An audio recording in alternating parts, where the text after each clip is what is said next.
అందరికీ నమస్కారం. నా పేరు పద్మ. ఇప్పుడు నేను ఉన్నది ఎక్కడో మీకు తెలిసే ఉంటుంది. ఈ పాటికి మీకు అర్థమైంది కదా, బ్యాక్ సైడ్ అంతా చూసి ఫర్నిచర్ షోరూమ్ అని. ఈ ఫర్నిచర్ షోరూమ్ ఎక్కడ ఉంది, దీని పేరేంటని అనుకుంటున్నారా?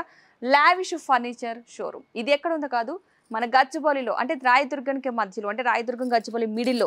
అంటే ఇంకెక్కడ డీటెయిల్గా అడ్రస్ కావాలనుకుంటున్నారా? ఎక్కడ చెప్పమంటారా? షా గోస్ బిర్యానీ అంటే ప్రతి ఒక్కరికి తెలిసిందే కదా, రాయదుర్గం అండ్ గచ్చిబౌలికి మిడిల్లో ఉంది. సో దానికి ఆపోజిట్లో ఈ షోరూమ్ ఉండడం జరిగింది. అంటే డిఫరెంట్ ఆఫర్స్ ఉన్నాయి. అప్ టు 75% వరకు ఆఫర్స్ ఉన్నాయి, చాలా రీజనబుల్ కాస్ట్లో. ఈ ఆఫర్ ఉంది ఓన్లీ దివాళీ వరకు మాత్రమేనట. సో ఎవరైనా సరే ఈ దివాళీ లోపు ఒక ఫర్నిచర్ షోరూంలో, అంటే ఒక సోఫా కావచ్చు, ఒక బెడ్ కావచ్చు, ఒక డైనింగ్ టేబుల్ కావచ్చు, ఏదైనా సరే కొనుగోలు చేయాలనుకుంటే కనుక ఆఫర్లో ఉన్నప్పుడు మాత్రమే మనం కొనుగోలు చేయాలి. ఎందుకంటే ఆ తర్వాత ఆఫర్లు పోతే మనం భరించిన వాటి కాస్ట్ని. సో ఆఫర్లు ఉన్నప్పుడు మాత్రమే మనం కొనుగోలు చేయాలి. కాబట్టి ఈ ఆఫర్ని మిస్ చేసుకోవద్దు.